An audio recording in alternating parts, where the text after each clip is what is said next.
The U.S. has a brand new trade deal, the first of the trade war, as Trump looks to China. This is Now You Know on News Radio. The answers you need from the people in the know. This is Now You Know with Rob Snow on News Radio. I'm David Smith, filling in for Rob Snow today, and thank you for joining us on this Friday, May the 9th.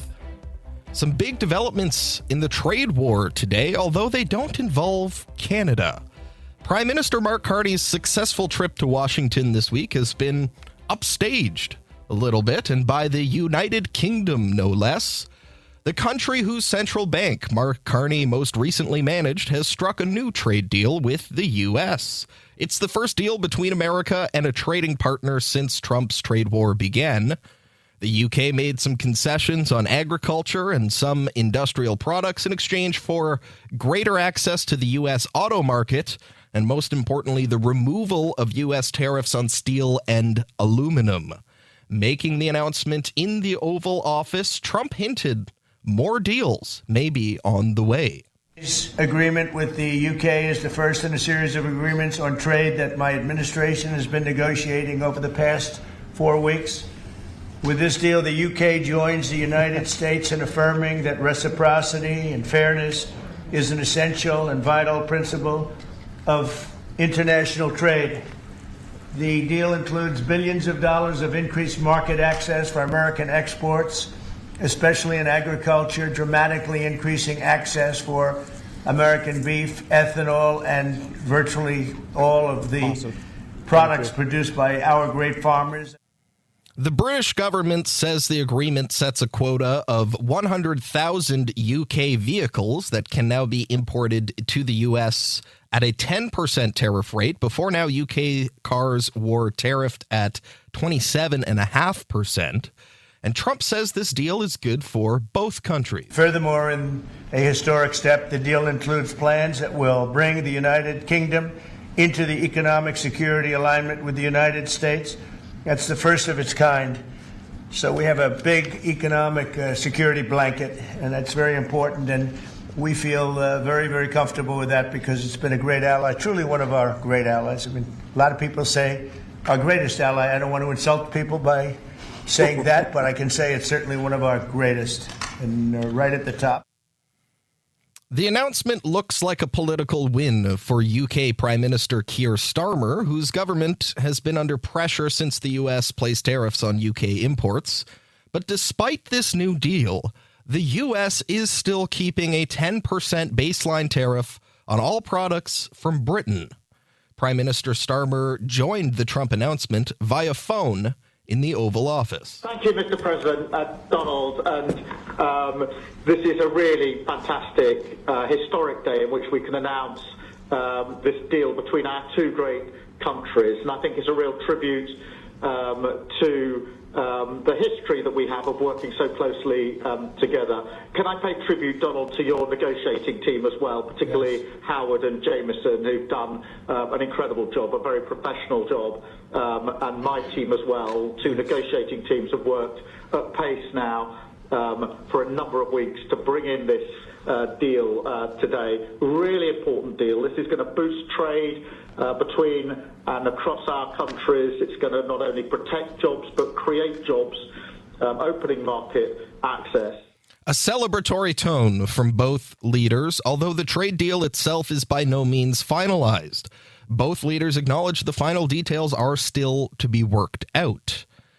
When it came time to take questions from reporters in the Oval Office, Trump seemed to downplay concerns about the steep downturn of shipping traffic between China and the U.S. since the trade war started. Because business has slowed down, as you mentioned, we're seeing as a result the ports here in the U.S., the traffic has really slowed, and now thousands of dock workers and truck drivers are worried about their jobs. Yeah, no, that means we lose less money. You know, when I see that, that means we lose less money. Look, China was making over $1 trillion, 1.1 trillion, in my opinion. You know, different numbers from 500 billion to $1 trillion or $1.1 trillion. I think it was 1.1 trillion. And frankly, if we didn't do business, we would have been better off. Okay, you understand that. So when you say it slowed down, that's a good thing, not a bad thing. And speaking of China, Trump this morning floated cutting tariffs on China to 80% ahead of a high-stakes meeting this weekend. The current rate is 145%. Top U.S. officials are set to meet with a high-level Chinese delegation this weekend in Switzerland. It's the first major talks between the two nations since the trade war began. Trump posted on Truth Social this morning, quote, 80% tariff on China seems right. Up to Scott B. End quote. He's referring, of course, to Scott Bessent, Treasury Secretary, Trump's point man on trade. We'll be watching closely for news out of those talks over the weekend. On the home front, new economic data today is shedding some light on how Canadians are weathering the tariff storm. Statistics Canada says the economy added 7,400 jobs in April, but that didn't keep pace with population growth. Unemployment in April rose to 6.9%, up from 6.7% in March and matching a recent high from November. The increase in the jobless rate suggests employers aren't hiring as quickly as the population is growing. Canada's manufacturing sector leading the losses, shedding 31,000 jobs last month. That is, of course, because of the tariffs. At a briefing yesterday, Bank of Canada Governor Tiff Macklem warned that things will get worse as long as the tariffs remain in place. There are two key concerns. In the near term, the unpredictability of U.S. trade policy could cause further market volatility and strains on liquidity. In an extreme case, market volatility could turn into market dysfunction. In the medium term, a prolonged global trade war would have severe economic consequences. It would reduce growth and increase unemployment. This could, in turn, have important ramifications for the financial system. With debt still at high levels, some households and businesses may be unable to keep up with payments. According to an analysis from Oxford Economics today, Canada is in the early stages of a recession. If nothing changes, they predict 120,000 job losses and 7.4% unemployment by the end of this year. I'm David Smith, in for Rob Snow today. This is Now You Know on News Radio.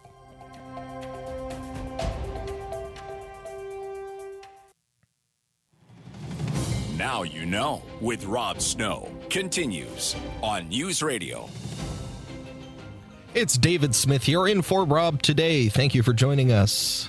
Joining me now is Barry McLoughlin. Barry is president of TLC Transformational Leadership Consultants. He lectures at the Telford School of Management, the University of Ottawa, and the Shannon School of Business at Cape Breton University.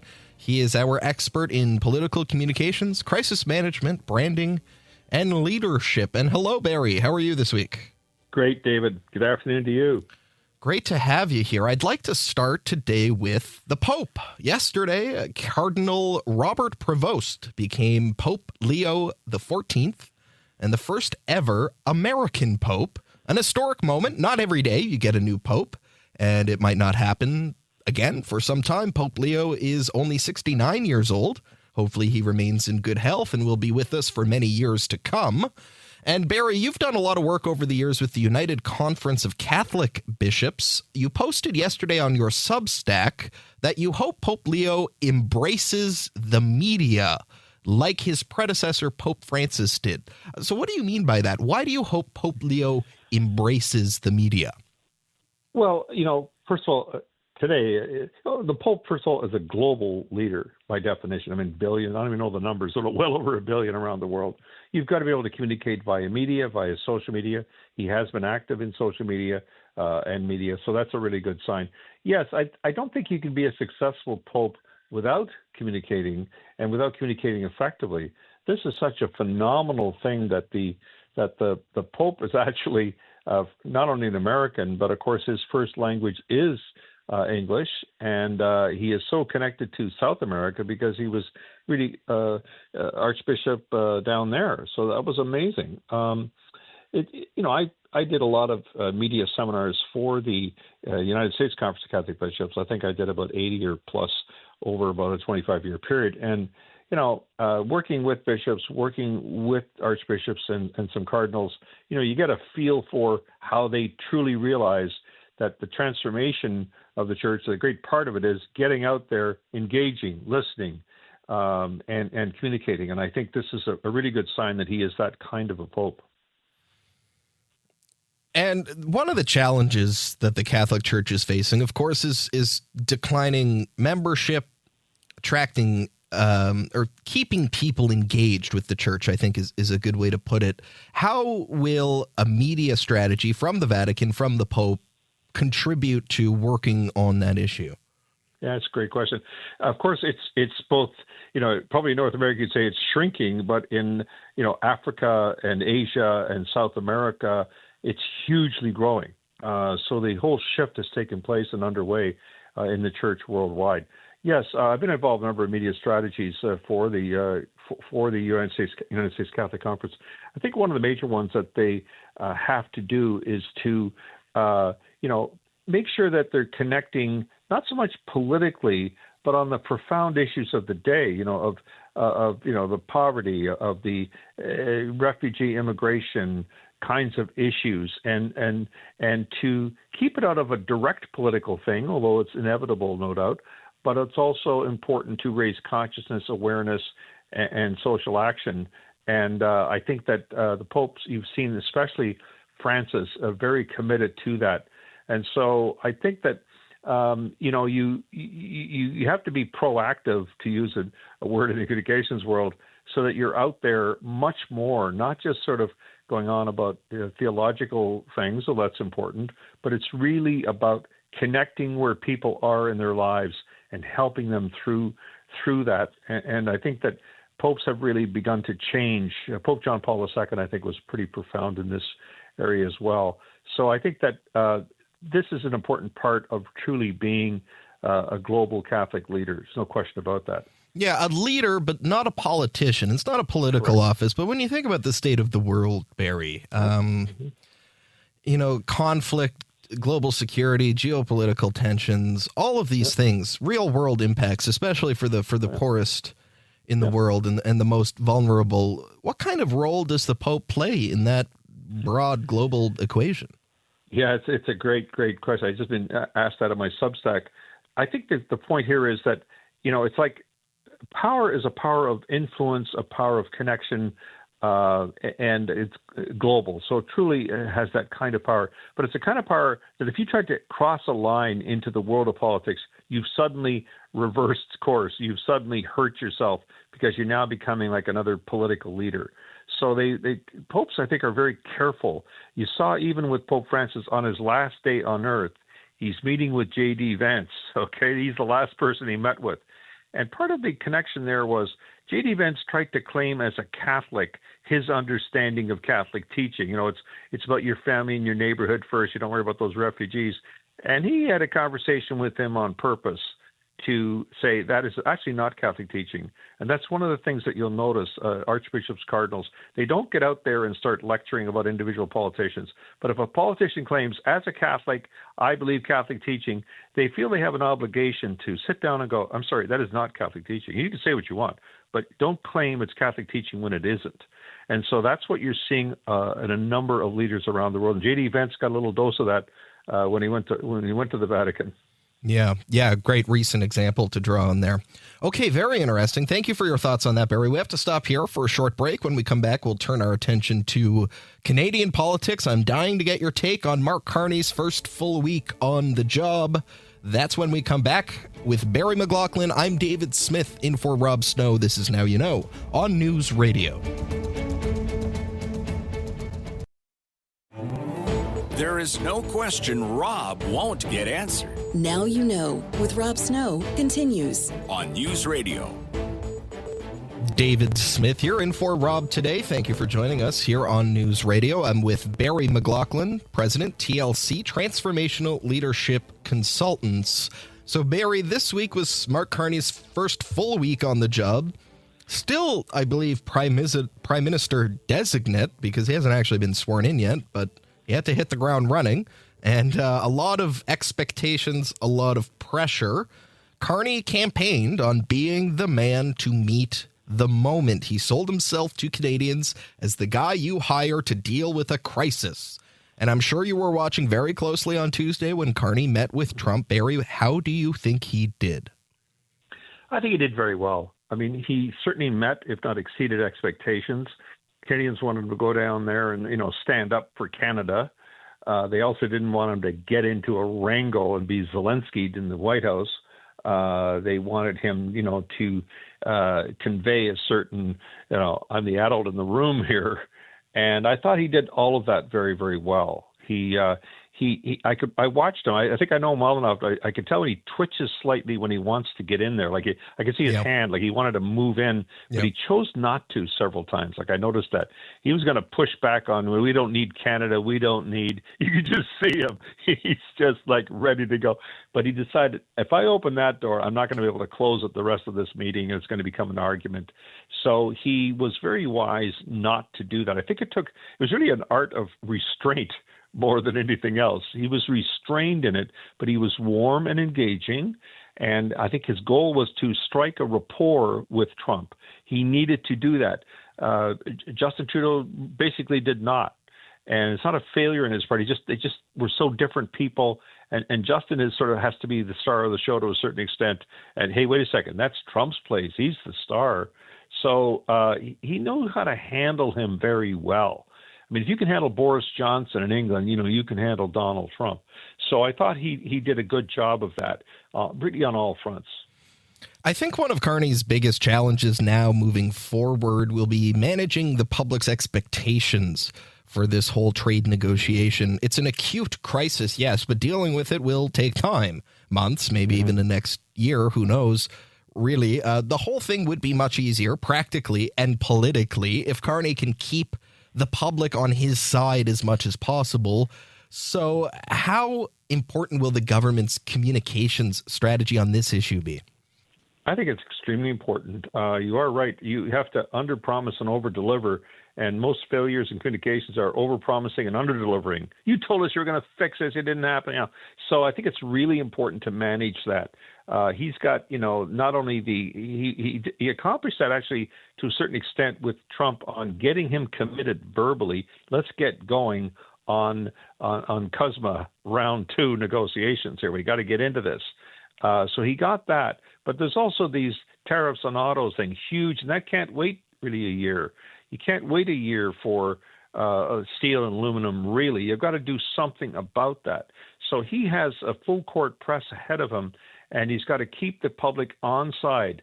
There's going to be consequences. There are going to be economic impacts, and probably for, like you said earlier, like it's not going to be overnight. This is going to be 1-2 years. It might be his entire mandate. Trump, is not going to just back off all this stuff, but he can maybe temper down a number of it. We can kind of, we're keeping dollar for dollar tariffs back at him, retaliatory. And I think that he's got to show the people of Canada he is standing up and fighting for Canada. Yeah. Okay. Very interesting. That's our time for this week. Barry, thank you so much as always for your time and your insights. Really appreciate it. Thank you, David. My pleasure. That's Barry McLoughlin, President, TLC Transformational Leadership Consultants. Read him on Substack. I am David Smith, in for Rob Snow today. This is Now You Know. Tom Korski standing by on News Radio.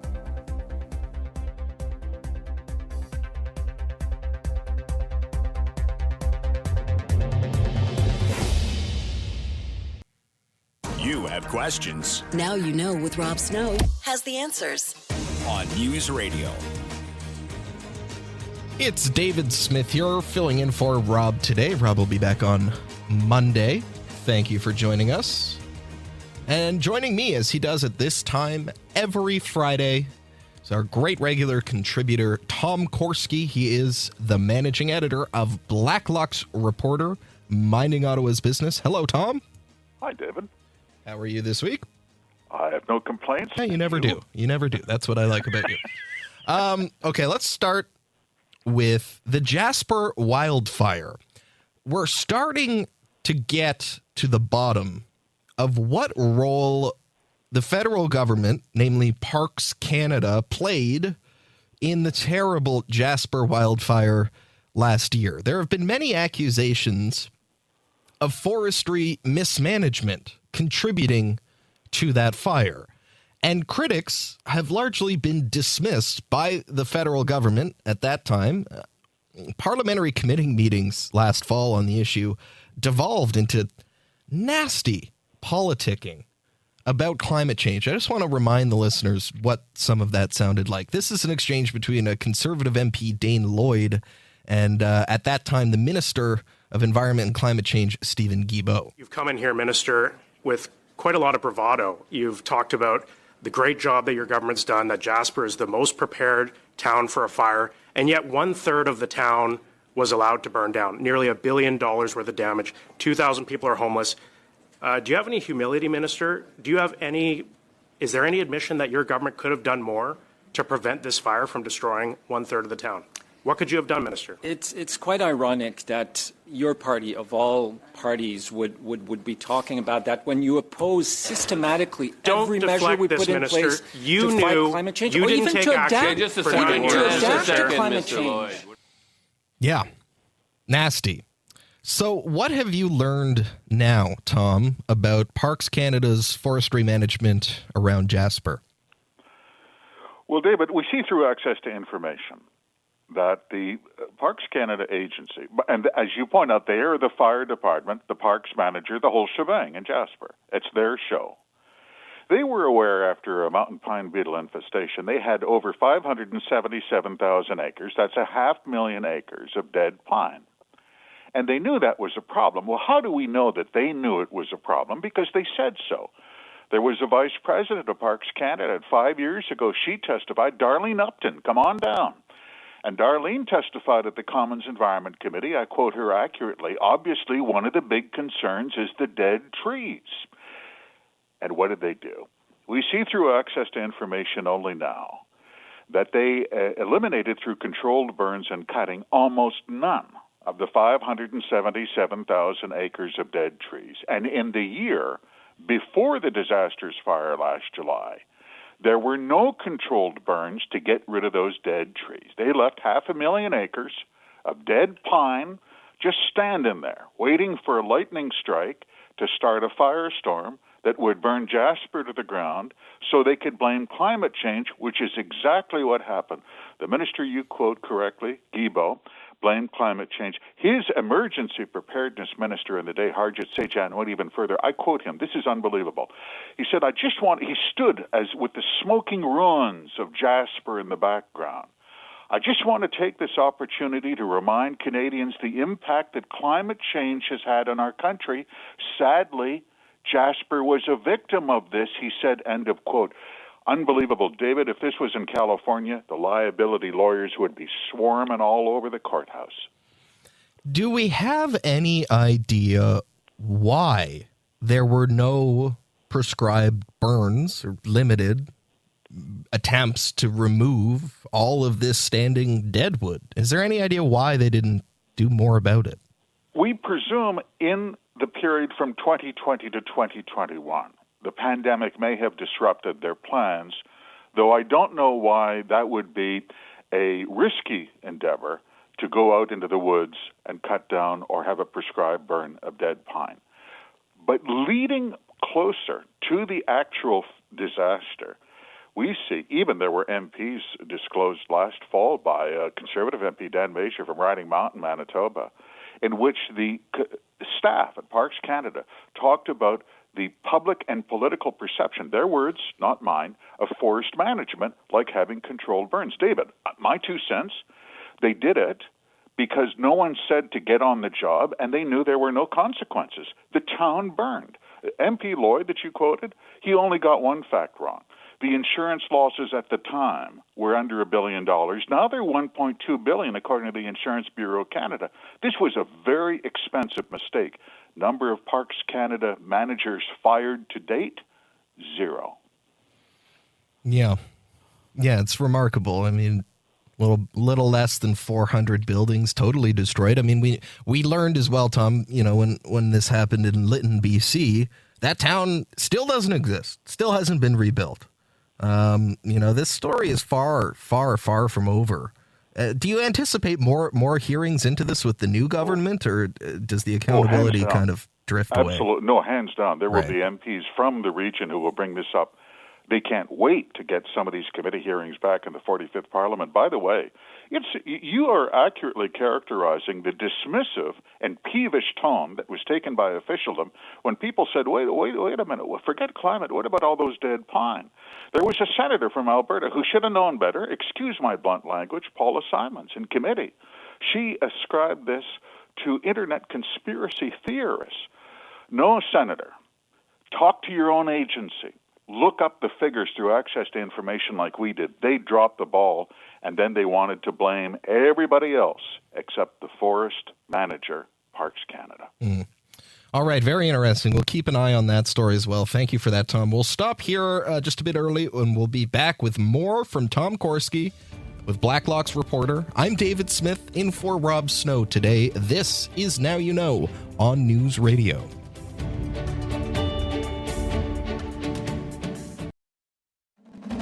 No question goes unasked or unanswered. Now You Know with Rob Snow returns on News Radio.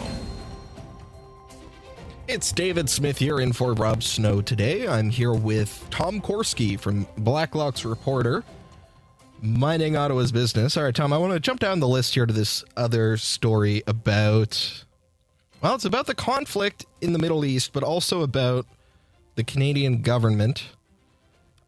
This is strange. Okay, so walk me through this, Tom. If you have posted anything online in the past year and a bit in support of Israel, the government might be tracking you? It happened, and they paid a consultant to do it. This is on the level. This is pretty dark, but it's nothing that people can't handle. The Department of Canadian Heritage hired an overseas consultant, happened to be a United Kingdom-based group. It's called the Institute for Strategic Dialogue. So you know they wear lab coats at work. Like you couldn't just get XYZ polling at a strip mall somewhere. They had to go all the way to England to get the Institute for Strategic Dialogue, and they paid them $128,000. What was the job? The job was to monitor Twitter and Facebook posts by friends of Israel, commenting on current events after the October 7th notorious killing and kidnapping of Jews in Israel, including 8 Canadians. And why would they want to do this? Well, we see through a project summary, this is access to information, David. They say they wanted to, I'm quoting, assess the impact of the Israel-Hamas conflict on the online landscape of extremism, hate, and disinformation, end of quote. That's the payoff pitch. I'm serious. They characterized Friends of Israel as being among right-wing extremists for making statements like, well, for instance, if there was criticism of the Prime Minister in the day or his cabinet ministers for being pro-Hamas, that fell into the right-wing extremism camp. I can elaborate. Were there clear narratives, according to the researchers, from accounts, including attempts to equate support for Palestinian civilians with support for Hamas, end of quote. Well, even funding for UNRWA has been a point of dispute and controversy, let alone support for Gaza, where these terrorist groups are interwoven in the general community. David, I'm serious. They spent $128,000 to monitor what Canadian citizens said in support of Israel while we were having Death to the Jews rallies in major Canadian cities. Unbelievable. Yeah, $128,268 for just 6 months, not even a whole year, 6 months worth of social media monitoring. That's a good wage to sit there and scroll around on social media all day, even if the content is disturbing. $128,000 for 6 months worth of work. Did the government explain what the value of this exercise was for the taxpayer? It did not. No. And the contractor who got the work didn't bother to explain. It seemed to be, according to them, it seemed to be self-evident that you would just want to know what were some of the... Here, among the top-performing tweets about the conflict that were shared among right-wing extremists in Canada were posts claiming Justin Trudeau directly funded the Hamas attacks through federal aid for UNRWA. Well, there were members of UNRWA who were implicated in the terrorist attacks. David, The accounts were not named. Very few. There was a couple of accounts that were named. Because we've had people ask us, was it my Facebook post? Was it my Twitter account? What's my point? Most of those accounts were not named, but we are now in this place where you have Canadian citizens who happen to be friends of Israel commenting on a vulgar and repulsive attack on Israeli citizens by psychopaths in hand gliders, and we were going to be mother's little helper and pay a researcher to keep monitoring, to track those Facebook accounts to see if they hurt anybody's feelings. I can barely contain myself in describing the outrage and the cost of this. Of course, there was no value to taxpayers, but you ask an excellent rhetorical question. What the hell were they thinking? Excuse my language. It says here, personal criticisms of Trudeau, then Public Safety Minister Marco Mendicino, were prominent. I could have told them that for free. They didn't need to hire a consultant for that. Okay, quickly here before we have to stop. An update to a story, ironically enough, we talked about the last time I filled in for Rob, Tom, and that is cash for news coverage about the election. The federal government has been supporting journalism, as they would say, through various means, through this Missioner Foundation. And they don't want to really be all that, clear about where the money is going. Not very transparent, you could say. What's the latest? Cash for coverage, it was raised in part by federally sponsored and some federally subsidized foundations. It was a $500,000 cash pool, and they invited people to apply for $35,000 grants a pop to support election coverage, they said. So we asked, they listed the people who successfully got grants. They would not say how much they received. More importantly, my favorite question was, who asked for money and didn't get it, and why? And what coverage, heavens, what coverage did you pay with your $35,000? And the Missioner Foundation would not say so. David, we are so down the rabbit hole on media subsidies and suspicions of connivance and corruption, we can barely see the end of the tunnel. Well, we will check in with you as you make your way through that tunnel in the months to come, Tom. That is our time for this week. Thank you so much, as always, for joining the show. Great to have you here. Thank you, David. That is Tom Korski, managing editor, Blacklocks reporter, minding Ottawa's business, and aren't you glad somebody is? I'm David Smith, in for Rob Snow today. This is Now You Know on News Radio.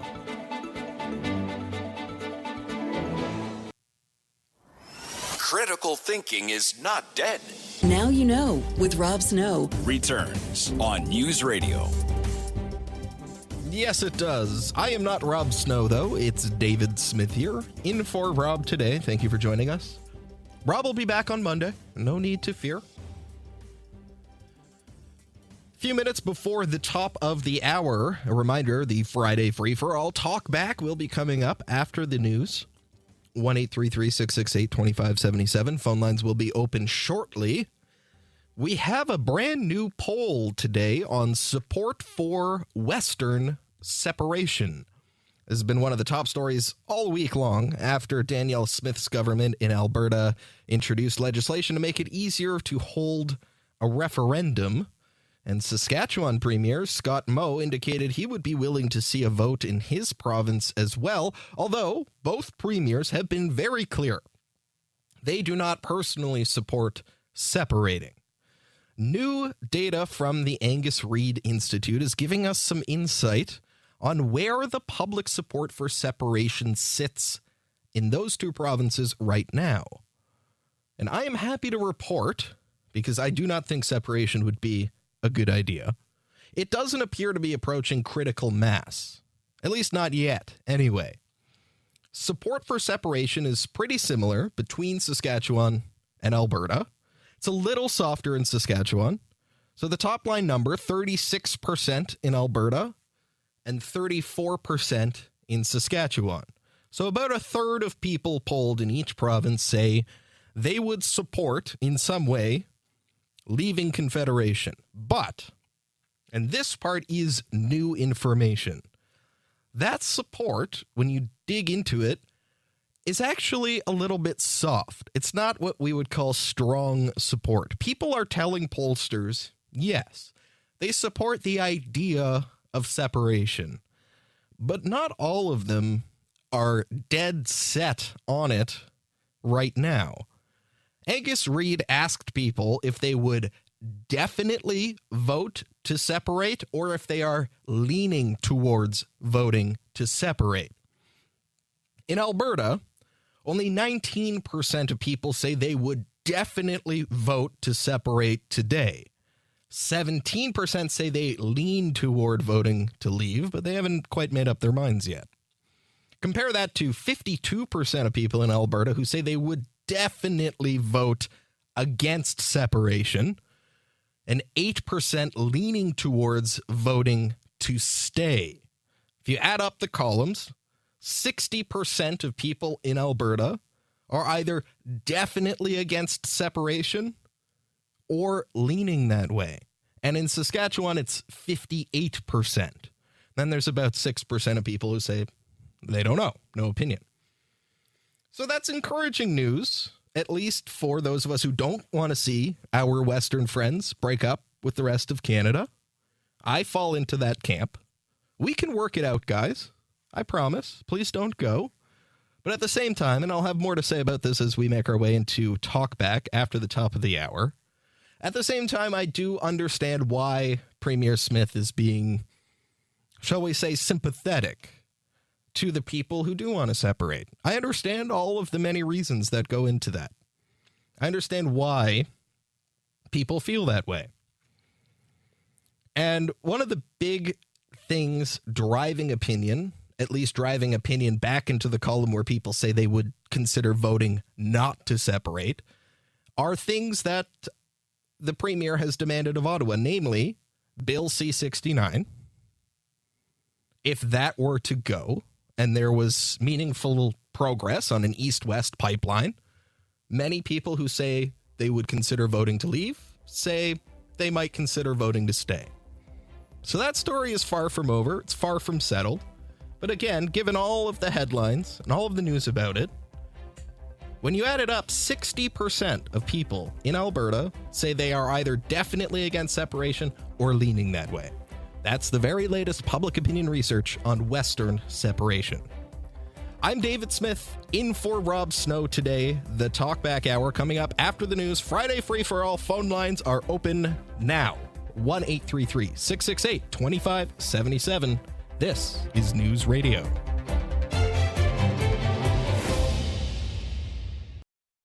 It's time to talk back. On Now You Know with Rob Snow. Call now And have your say. 1-833-668-2577. Welcome to Talkback. I'm David Smith, in for Rob Snow today. Thank you for joining us on this Friday. Phone lines are open now. 1-833-668-2577. 1-833-668-2577. That is the number to call to get on the air.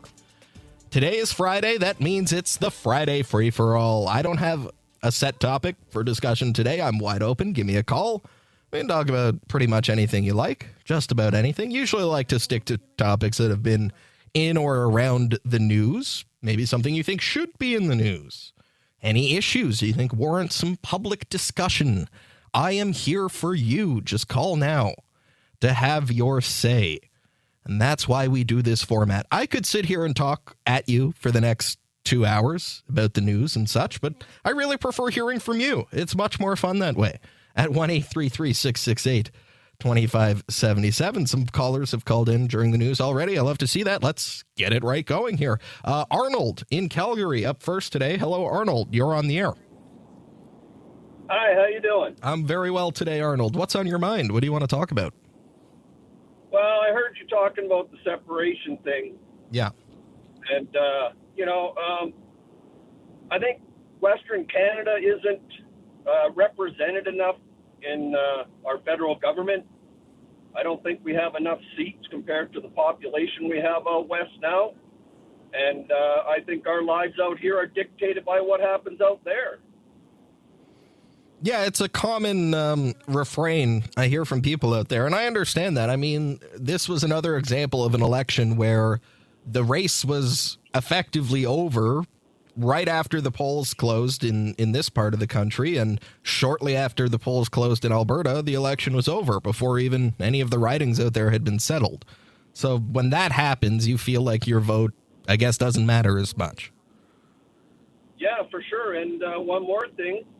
I don't think our major media is being fair to the, I think they're pro-liberal, obviously, because they get funded. So what makes it fair? I think our media needs to be readjusted, and they should stop their lying. So what Danielle Smith, your premier out there, has done with this lowering the threshold for a referendum, she says she won't stand in the way of a referendum. Do you support her on that? I guess I would say I'm on the fence. Okay. Like I said, if we had better representation for out west, you'd probably get a lot less separatism. Do you have high hopes that Mark Carney will be a prime minister who treats Alberta more fairly? Definitely wrong. No, you don't think there's a chance of that? No, I think Carney's just out for himself. I think he's just out to make money for all the elite people or globalists or whichever way you want to call them. And I think that's what his main objective is just to make money for himself and then whoever else, his friends, I guess. Right. So when I tell you they did a poll, and 34% of people say they would vote to separate. Does that surprise you at all? No, not at all. Not at all.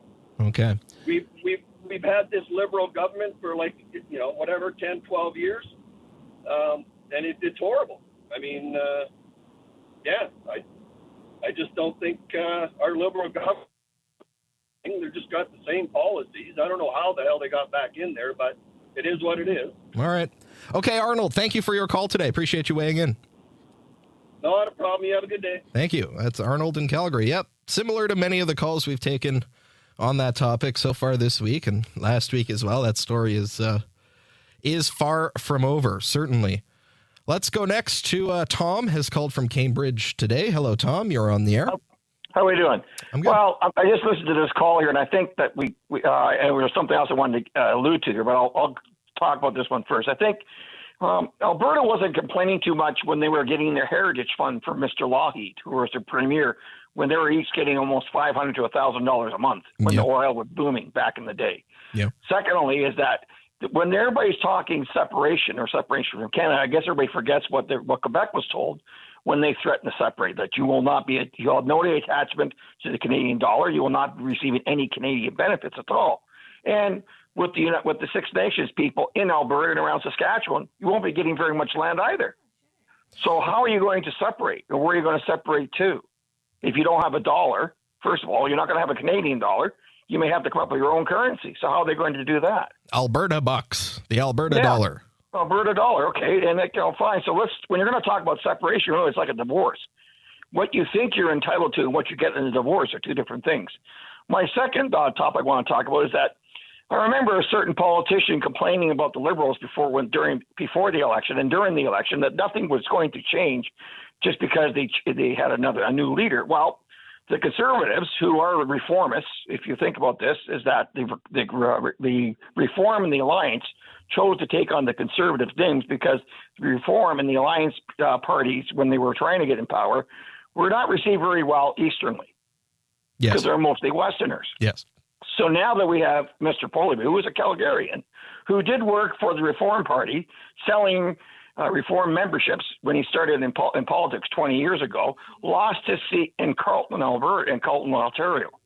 And now he's going to receive $159,000 plus some change severance. And I'm not just saying he's going to receive, but for every politician who lost their seat, who did not gain their seat, is going to receive a severance here.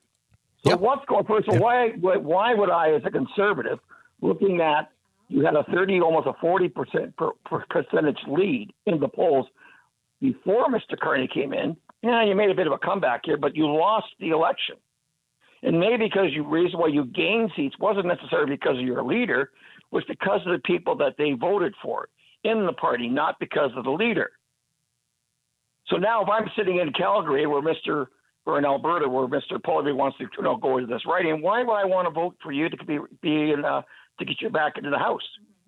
Well, nothing's going to change. You can change. Right. You can fire an image consultant and a speechwriter and that, but nothing's going to change because it's still going to be the same Conservative Party. Yeah. Well, why do you think he chose one of the safest Conservative seats in the country, 81% of the vote in the last election?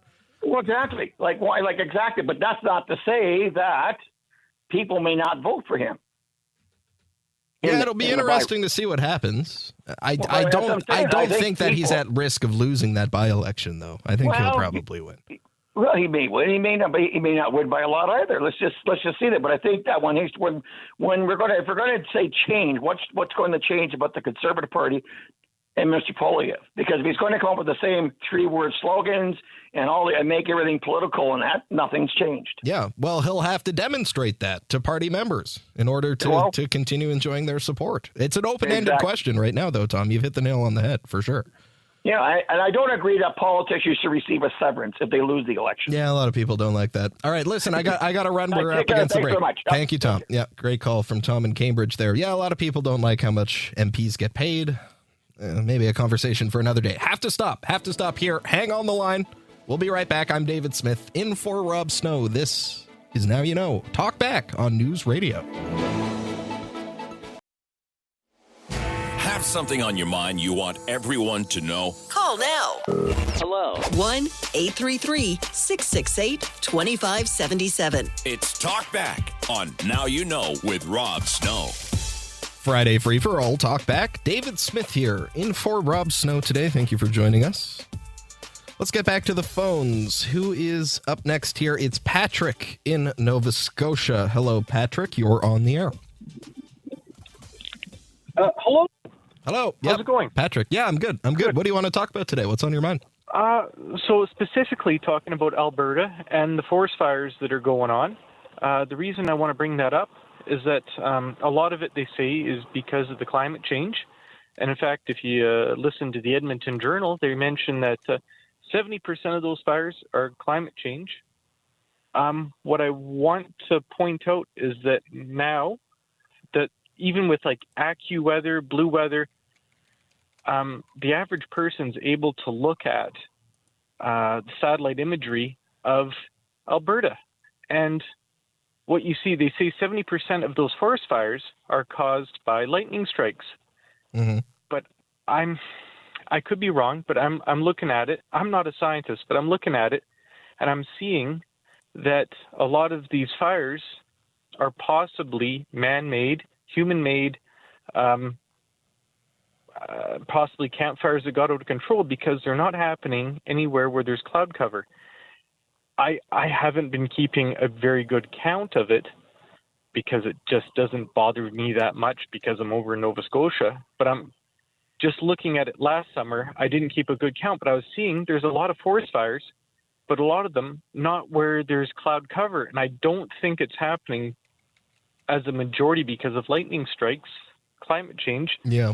I think it's people who are causing these fires. Yeah, most of them are caused by people. I mean, I don't know what you mean by 70% are caused by climate change. I haven't read that story, but that was when Edmonton Journal. Yeah, when they talk about the relationship between forest fires and climate change, my understanding is the point that they're making is that the fires would have occurred on their own if they're started by people or lightning strikes or what have you, but if the connection with climate change is that if we're having hotter and drier summers, they are creating conditions for forest fires that would have happened anyway to be worse. You know what I mean? Yeah, no, that makes sense for sure.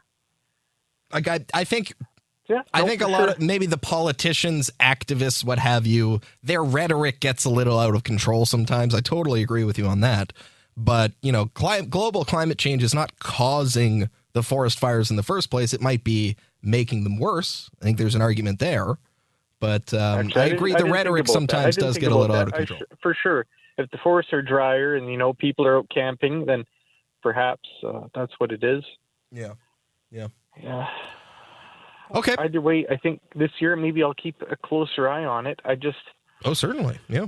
It's just, there's so much rhetoric and there's so much politics about it that even just trying to keep neutral about it, there's everyone's trying to swing you some way or another. Yeah. Anyways, thank you so much. Have a good day. No problem, Patrick. Thank you for the call. Appreciate it. Great to hear from you from Nova Scotia today. Let's stick in that part of the country. Eric is on the line from Halifax. Hello, Eric.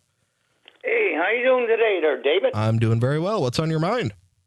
Well, the second round of the Stanley Cup Finals, there's 7 games. Yes.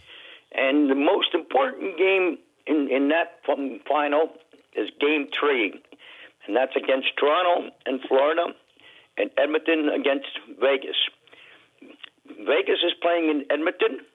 Toronto's playing in Florida. Dobrowski has got to find a way to stop the puck from going over his shoulder because Toronto's going to keep shooting up on high because in the first 2 games they've beaten him up high. So I think tonight, if they don't win tonight, I think Florida will have to pack their bags. And as far as Edmonton goes, well, they're playing at home, and I think they might squeak out because the games have been very, very close, as you're probably aware. Yeah. Who's your favorite team, David? Well, my Ottawa Senators have been eliminated, unfortunately. Okay. I cannot cheer for the Leafs, of course. Right now, I am on the Winnipeg Jets bandwagon. I like the way they play hockey. Their games are exciting. Winnipeg and Washington. But you know what? I think Canadians would love to have an all-Canada Stanley Cup. And it's possible. It's possible. Toronto's playing good. As much as people hate them and love them, they're playing damn good, and it's a strong possibility. I don't know. I mean, it's frustrating and nerve-wracking and nail-biting to watch these 2 teams, Toronto and Edmonton, play games. I mean, they play on the edge, but I don't know, man. Tonight's game is going to be a barn burner, and if Florida don't win tonight, as much as I hate to say it, I think they got to pack their bags. Yep. All right, Eric, thank you. I got to run for the break. Have a great weekend. Hang in there. Deep breaths, my friend. Deep breaths. I'm David Smith in for Rob Snow. We have to stop here. It's the Friday free-for-all. Lots of calls on the line. I'll get to everybody in order. Hang on. Be patient, please. We'll be back in just a few minutes. This is News Radio.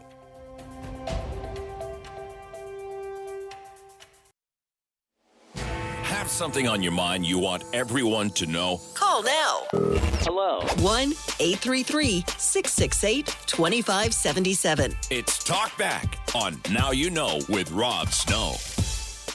David Smith here in for Rob Snow today. Just a small piece of breaking news before we get back to the phones.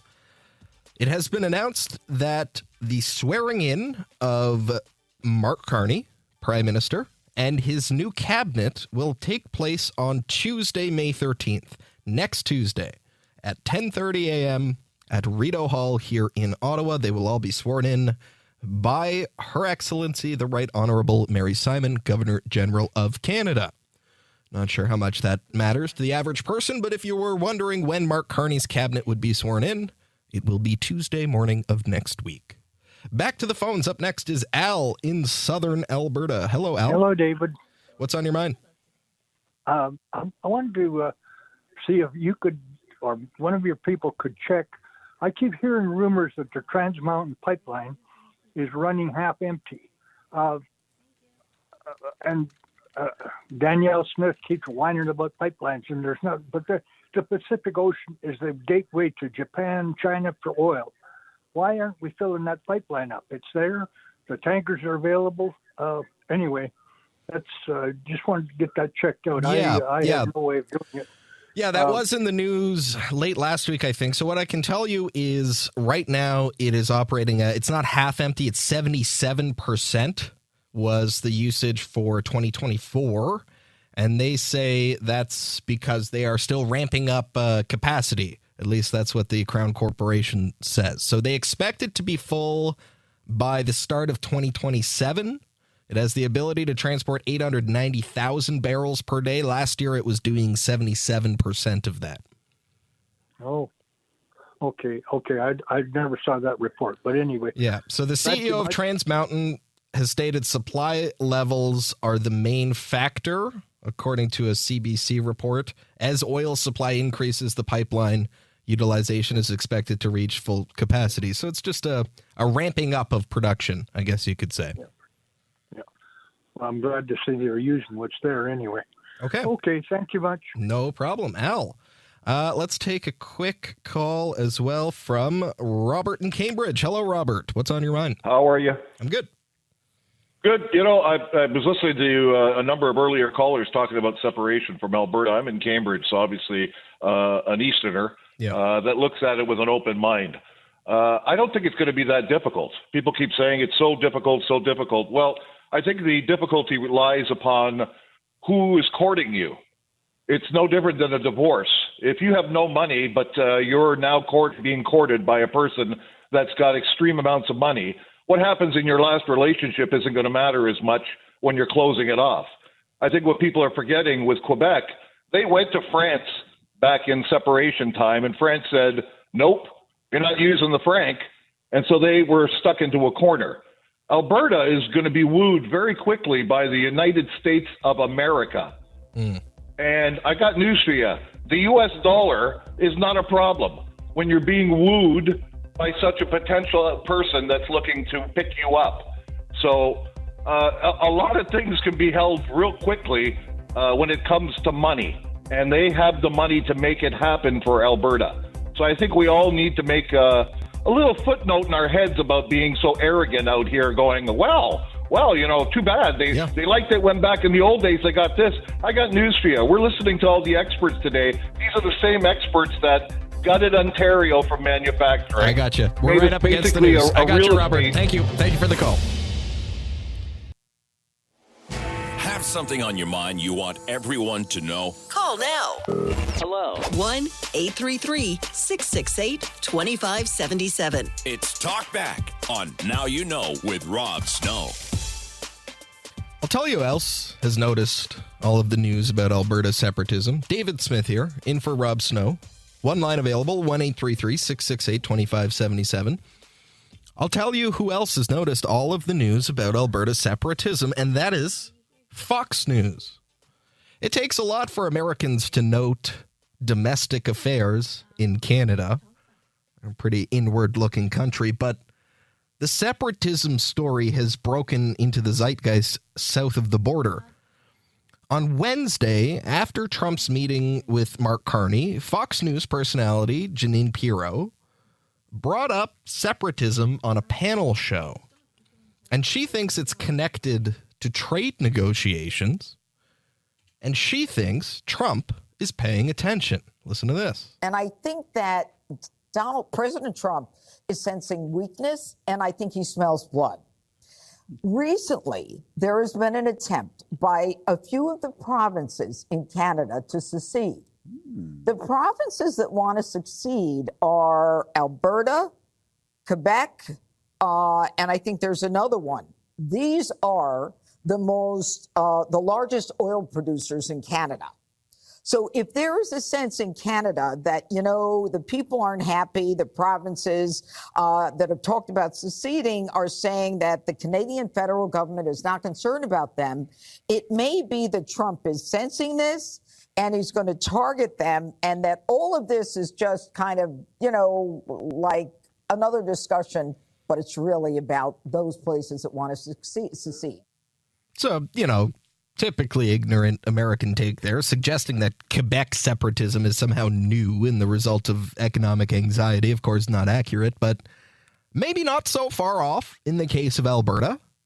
And Fox's Jesse Waters weighed in as well. No, I think we want Alberta because they're the powerhouse. They have all the oil, as the judge said. They have all the minerals. We don't want Quebec. They're just a bunch of old liberals.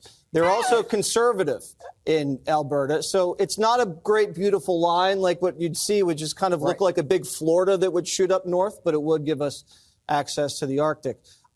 There's going to be a referendum. I don't know if it's going to be possible, but I like how he's using the leverage. If these people want to go, just use that as like a little pressure point to exploit them for concessions. Again, Fox News has a liberal interpretation of what constitutes the truth. There's by no means a guarantee that there will be a separation referendum in Alberta, but it's interesting that it's on their radar. Who knows what Trump is ever actually thinking, but if he's got smart people on his team, they will, of course, be monitoring the tensions between Danielle Smith and Mark Carney as a possible point of weakness in future negotiations. It might be better off for all of us if the Alberta separation movement faded away rather than gained steam, but it doesn't look like that's going to be the way it shakes out.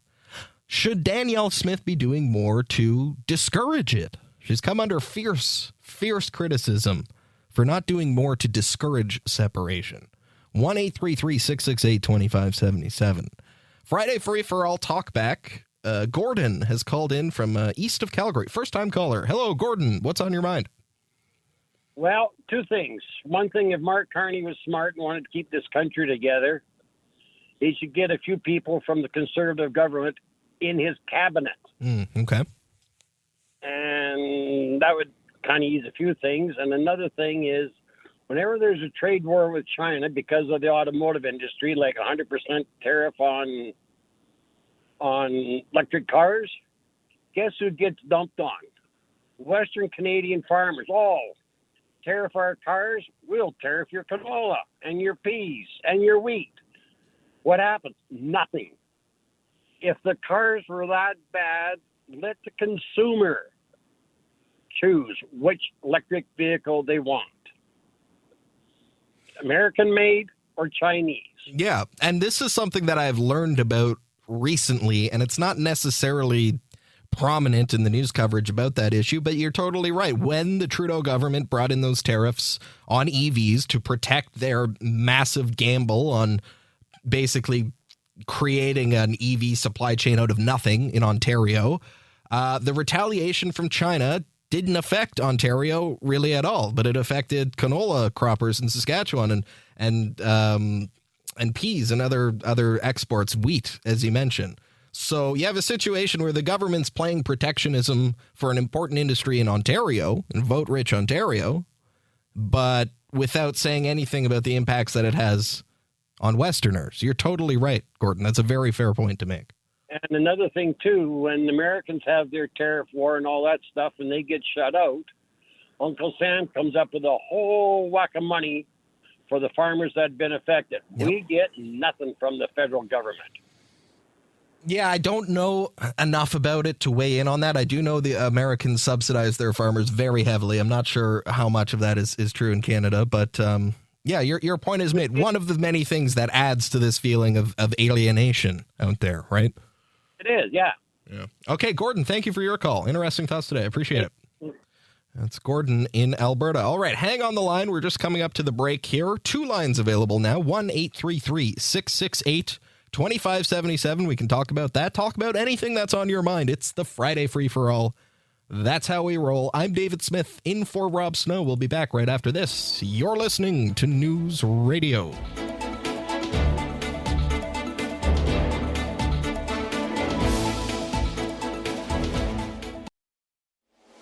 Have something on your mind you want everyone to know? Call now. Hello. 1-833-668-2577. It's Talkback on Now You Know with Rob Snow. Friday Free for All Talkback with David Smith here in for Rob today. Thank you for joining us. Back to the phones. Up next is Wade in Sylvan Lake, Alberta. Hello, Wade. You're on the air. Hey, Dave. How are you? I'm great. Looking forward to the weekend, but we're not done yet. What's on your mind, Wade?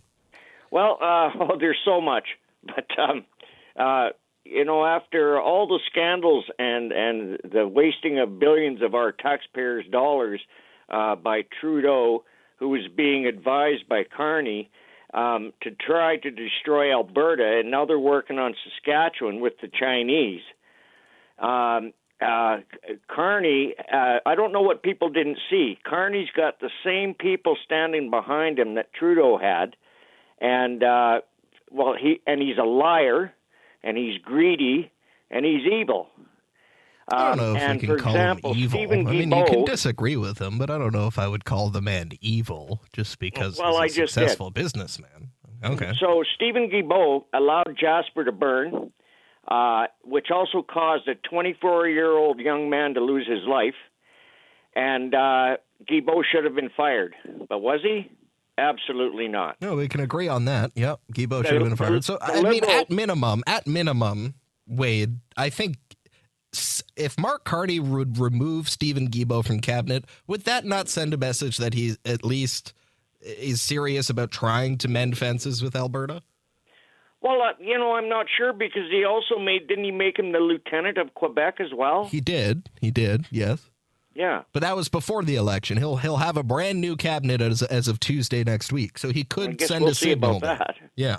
And then you've got Paul Chiang, that Liberal candidate, who said his opponent should be kidnapped and turned into the Chinese consulate. Yes. He should have been fired. Yeah. But did he? No.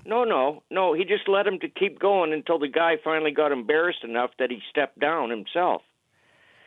And all of those two Liberal guys from the Liberal war room that caused that whole Buttongate scandal. Oh yes, they should have been fired, not reassigned. Yeah, they didn't get fired. So you're right. In his short time so far as leader, Mark Carney has displayed a pattern of some poor decisions. I won't argue with you on that.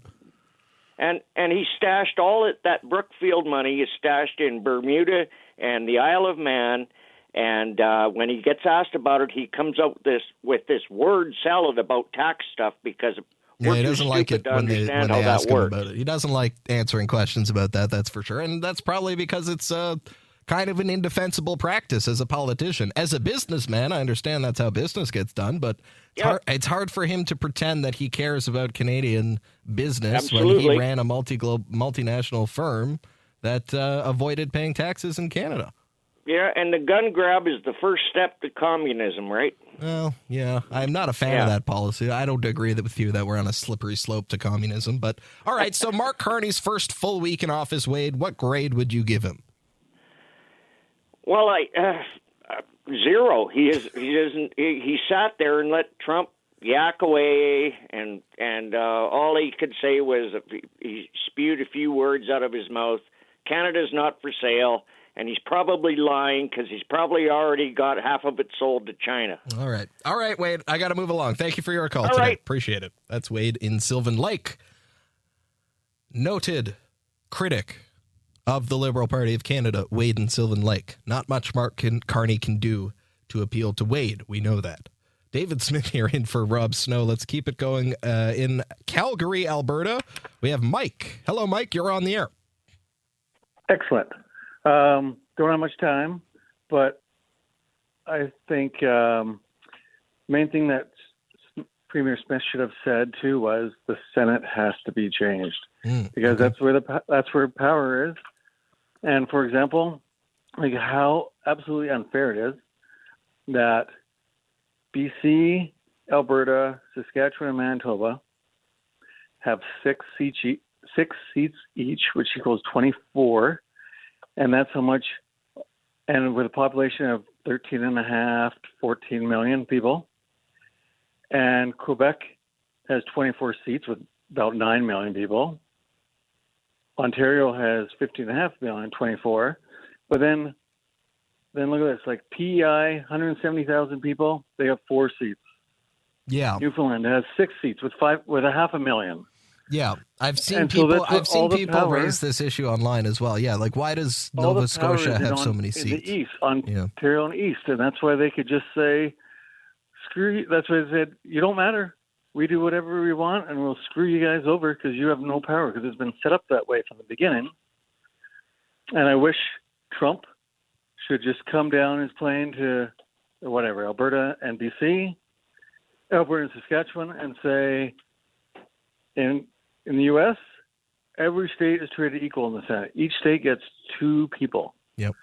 So that there's no one just has the population in MPs and in Senate to just screw over everybody else. Like, really, we're just here in the West for the eastern provinces. We're just their colony, like somebody said before. Yeah, just to wrap it up today, Mike, because I have to go to break soon. Yeah. Danielle Smith's position, her performance on the issue of separation? How do you like what she has been saying? I like what she did, okay. but I wish Senate was in there too. Okay. And if people say, "Oh, the court said you can't do this," but man, things changed a lot in our lifetime, haven't they? Okay. For all right. other things, so yeah, thank you, Mike, for the call today. I appreciate it. Yeah, it's not a good country how it's been set up. All right, Mike. I hope we can work it out. I will continue to say that. Despite our differences, I think it's much better if we're all together. It would create a whole host of new problems were Alberta to separate, but I do understand where people are coming from. Believe me, I do. 1-833-668-2577. Friday Free for All Talkback. We've opened up some phone lines. If you couldn't get through earlier, we have 3 lines available. 1-833-668-2577. We'll be right back after this. I'm David Smith. You're listening to News Radio.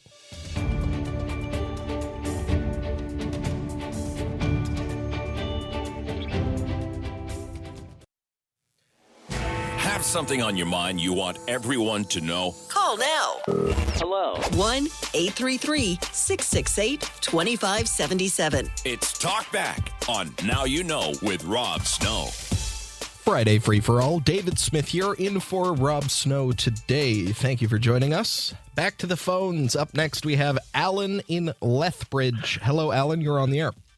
Good morning, David. Hi. Thanks for taking over. Yeah, no worries. I have a comment here. That's something I'm worried about, and that's I'm kind of comparing this separation thing to what went on in Crimea with Russia, and how Putin came over and helped annex Crimea. Yep. Does this seem anything in the same way? Because what happened is there was criticism about separation, and of course Putin came in and annexed. Basically, said he was going to save those people and annexed a piece of Ukraine, by force. And in the same way, I feel Trump's going to do the same thing. With hearing out these separatists, he's going to pretend he's going to save these people and come and steal our land. How does that sound to you? Yeah, I mean, not far off. No, I can see how you got there. The situation with Russia and Crimea is a little different because in Vladimir Putin's worldview, Crimea was always part of Russia and Ukraine never had a right to it. And that's history that goes back 1,000 years in Russia. So it's a little different in the historical context, in my opinion. But Alberta has an awful lot of the things that Trump wants. Lots of natural resources, lots of land, and access to the Arctic. Lots of things there that Donald Trump would like if he could get his hands on them. Well, that's exactly it. Look at what's happened with the people of Ukraine. I mean, he's caused all this death and destruction to that country, all because of these people who actually, committed treason. And in my view, they helped stoke these ideas that they need help, and of course, this is exactly what these separatists here and Daniel Smith is doing to sell our country. Back to a question that I had asked earlier. Would you like to see Danielle Smith do more to discourage the very idea of separation? Well, as you can see, from day one, she's been going down there and meeting with Donald Trump, and I'm sure she's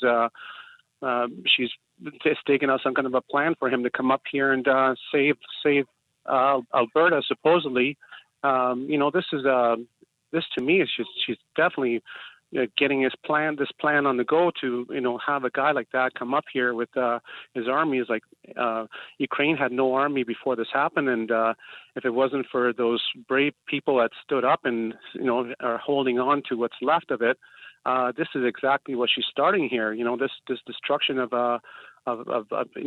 Donald Trump is going to come up here and say, these people want us to save them, and with the force that he's got, this is exactly what's going to happen. No, I appreciate the concern. It's terrible. Yeah, I appreciate the concern, and you've done a good job sort of laying it out there. And thank you for the call, Alan. I appreciate it.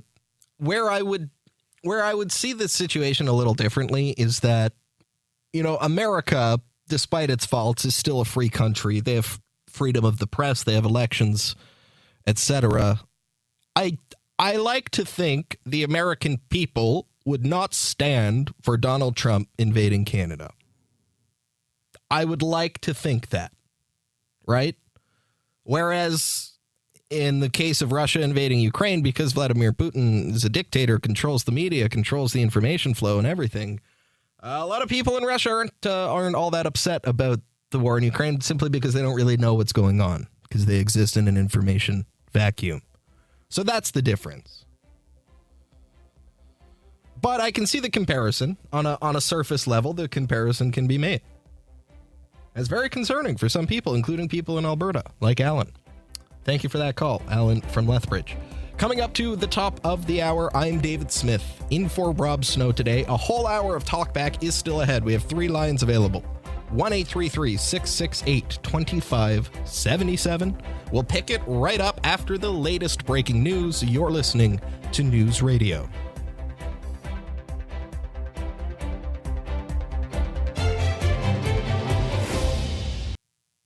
It's time to talk back.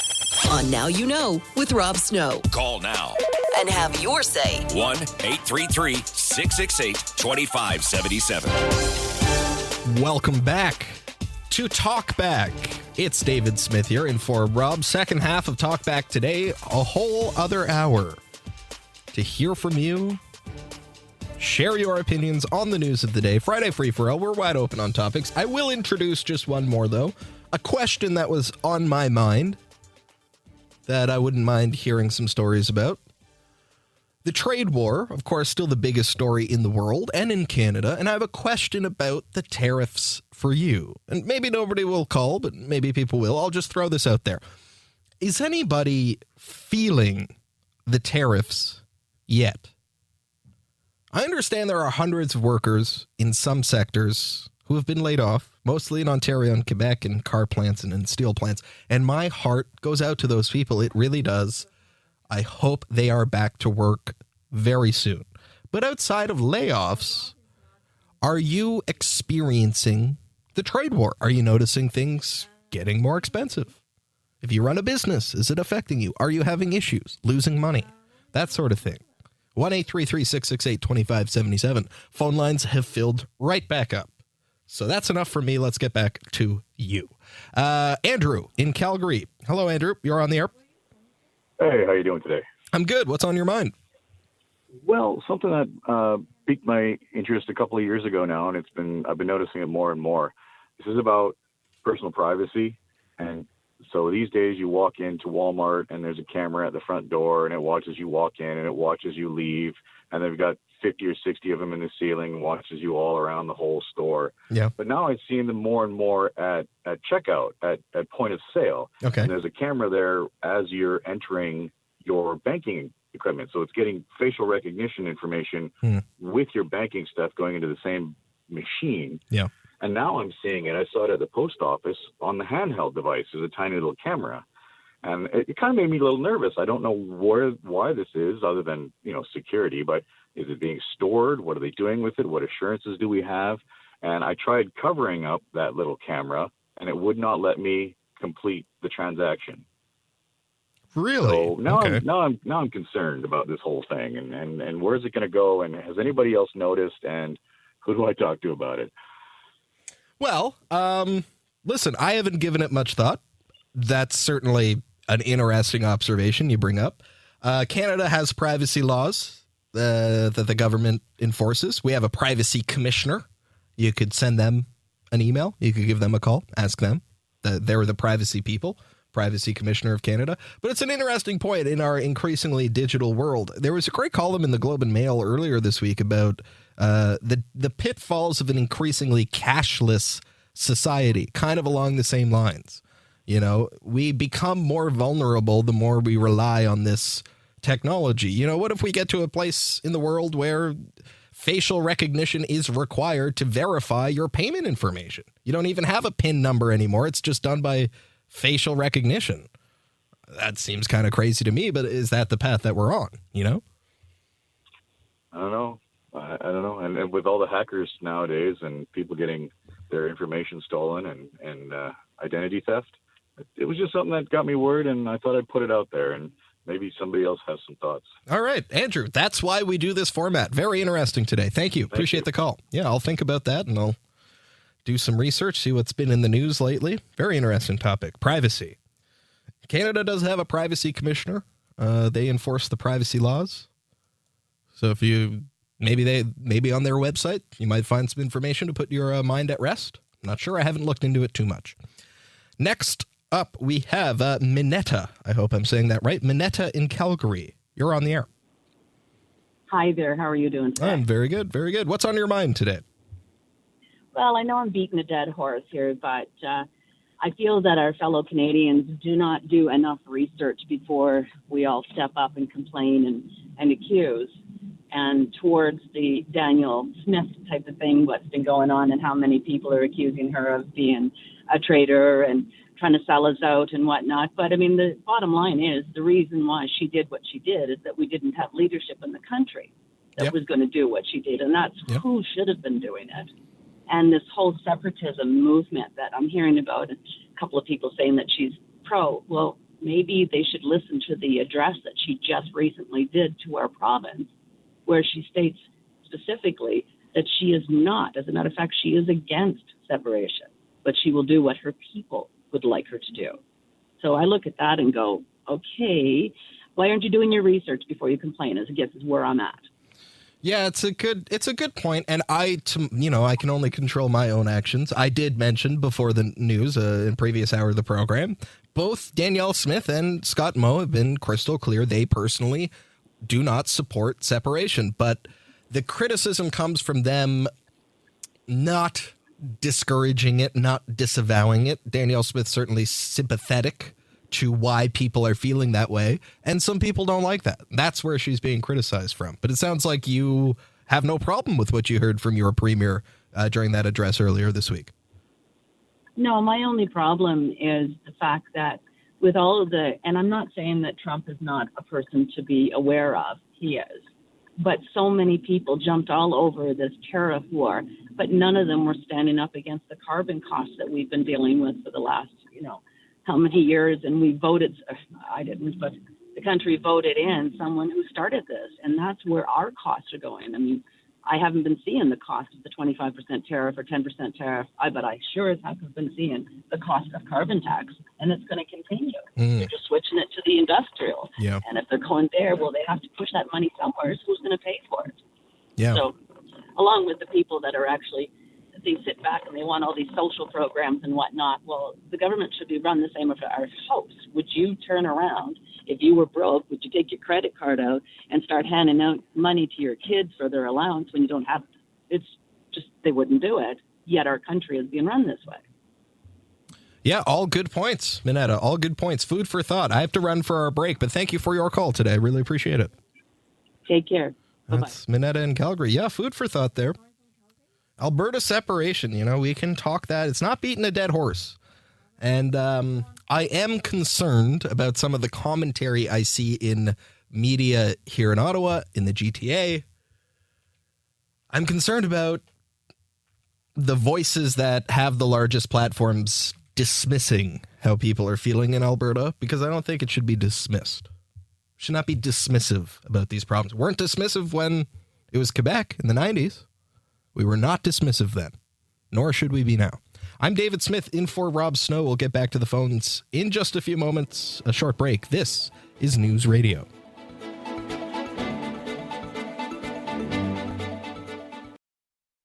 Have something on your mind you want everyone to know? Call now. Hello. 1-833-668-2577. It's Talkback on Now You Know with Rob Snow. Friday free-for-all Talkback, but we have lots of people calling on the topic of Alberta separatism, which, outside of the trade war and Mr. Carney's trip to Washington, I would say is the top story this week, certainly in that part of the country. I'm very happy to talk about that on the Friday free-for-all today. Let's go next to Aiden from Calgary. Hello, Aiden. You're on the air. Hello.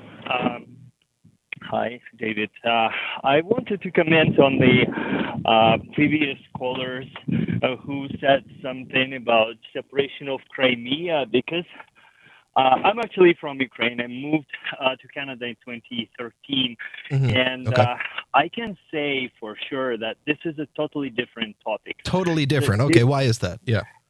Why is that? Because, first of all, I don't see in Alberta much of a difference, cultural difference, between British Columbia, Saskatchewan, Manitoba. All these provinces are mostly homogeneous, except Quebec and probably some parts of New Brunswick. Right. While Crimea was ethnically cleansed during the period after Second World War, when ethnic people were moved to other parts of the USSR, and ethnic Russians were moved into Crimea. That's why it was possible. Yep. Same with the eastern Ukraine regions, which were annexed easily in 2014.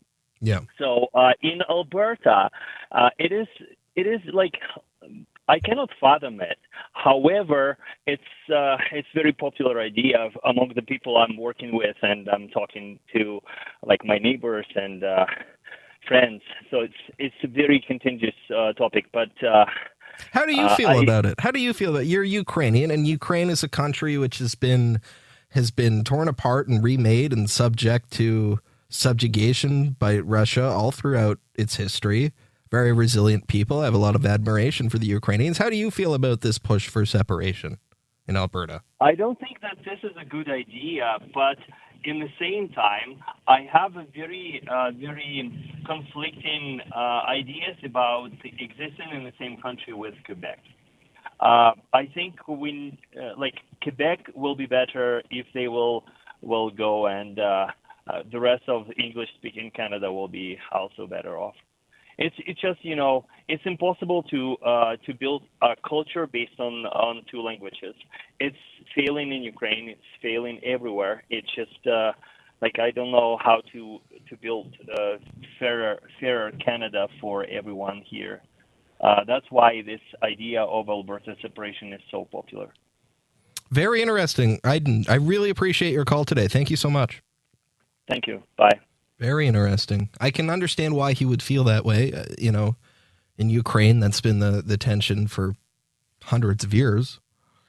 It is a great kind of experiment that we have in Canada. We have a nation within a nation. In most places in the world where that is the situation, there's always tension there. And in Canada, we've done a remarkably good job, I think, compared to some other places in the world. But there is tension there. Certainly. Let's go next to, we have time to take Jody's call from Calgary. Hi, Jody. Oh, hey, David. Yeah, what's on your mind today? I want to say that something that grinds my gears is when Blanchette from Quebec, he's always putting his nose in everybody else's business. At first he said that Canada had no identity. And now he's saying that Alberta has no identity. I think it's time for this guy, I hate to say this, to shut his mouth and mind his business. And he is to me, whatever, he's just he's the person that divides this country. He's one of these guys that divides Canada. And now he's trying to kiss Carney's, saying that he would help the Liberal government, in Parliament, whatever, and if they need help to pass legislation and all that stuff.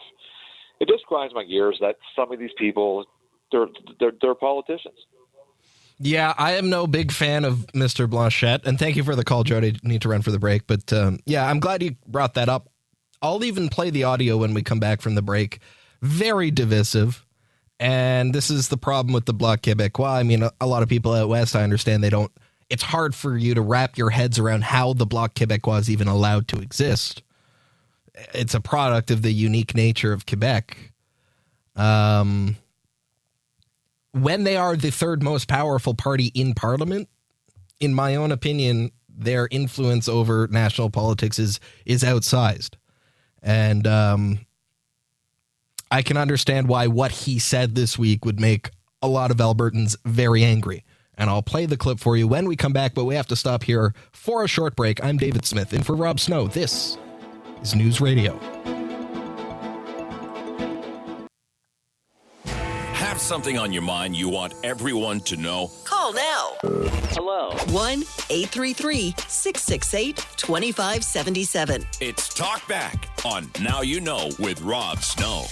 David Smith here, in for Rob. It is the Friday free-for-all. Lots of people want to talk about Danielle Smith, Mark Carney, Western alienation, Western separation. And as promised, a caller before the break brought it up. Here is what the leader of the separatist Bloc Québécois had to say this week about Alberta separation movement. Our success so far does not place me in a position to give them tips about what to do, but I could give them tips about what not to do. Not now. The first idea is to define oneself as a nation. Therefore, it requires a culture of their own. And I am not certain that oil and gas qualify to define a culture. But it's theirs to decide if they want to vindicate the right to self-determination. I would never interfere in that. It belongs to them. I would like us to be the first. So, on the one hand, he says, go for it. Would never interfere with anyone's right to self-determination, but after sideswiping an entire province of 5-6 million people saying oil and gas is not a culture, that's Yves-François Blanchet for you. Divisive. Talk about stoking the flames of anger in the West. Up next, we have Robert in Calgary. Hello, Robert. You're on the air. Yes. There was something of a caller 2-3 callers back was basically saying that Danielle Smith was a traitor when she went down to the U.S. Yes, some people hold that view. I don't agree with that at all, but yes. I don't either, but I would point out that at approximately the same thing, Doug Ford went down to the U.S. He went to Washington. Mm-hmm. He was negotiating, working on things with Ontario Energy, mostly electricity. And he came back and he was hailed a team player and a hero. Oh, Captain Canada. Captain Canada. Yeah. Yeah. And Danielle Smith goes down. She does exactly the same thing, except that her topic is promoting or trying to preserve Alberta oil business. And she comes back hailed as a devil. I don't understand the difference. I think some people, to be fair, and just to be as balanced as I can about it, some people may not have liked the way that she went about it. Doug Ford went through kind of official channels. She was down there on a personal vacation and through some connections managed to get this quick lunch meeting at Mar-a-Lago. So some people maybe felt the way she did it was inappropriate. I think that's more of a fair argument than just saying she shouldn't have met with him at all. I didn't have a problem with what she did, but that might be the other side of it. Yeah. Now, well, that's the primary thing, although I would comment, I'm a born and raised Albertan. I'm 70 years old, and I have yet to meet somebody who was a true Alberta separatist. I've got people that talk about it. Okay. The people who truly want the province to separate, I don't think I've ever met one. And I'm in a business. I meet a lot of people. There's a lot of talk about it, but is there any real reality in it? I think if it came up for a vote, it would fail miserably. I agree with you on that. I don't think it would pass a vote. And the polling that we have out today from Angus Reid supports that. According to Angus Reid, and it's just one poll, they're only so accurate. Only about 19% of people in Alberta say they would definitely vote to separate.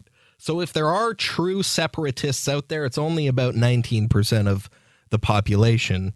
And 60%, 60, were either definitely opposed or leaning to be opposed. And I think it was 52% of people say they are definitely opposed. If there was a referendum today, they would definitely vote not to separate. So that's how the support stacks up right now. I would characterize it as soft. It's soft support. In 1995 in Quebec, 49.5% of the province voted in a referendum to leave Canada. It was that close. So we're not there yet, and I hope we can find a way to mitigate this situation before it even comes to a vote. But that remains to be seen. David Smith here in for Rob Snow. This is News Radio.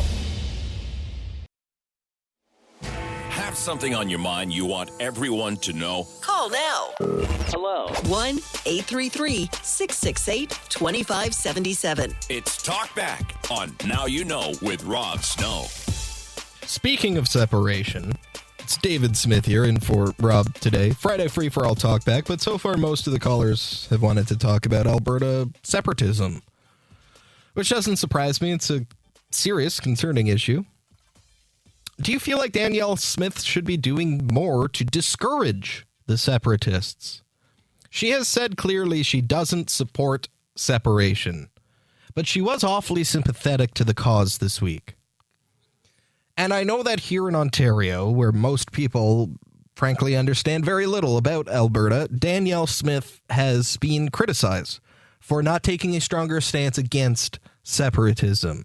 She has been accused of enabling separatism, an enabler of the separatists. Do you see it that way? I mean, if you're against separation, you probably see it that way, but if you're for separation, maybe you don't.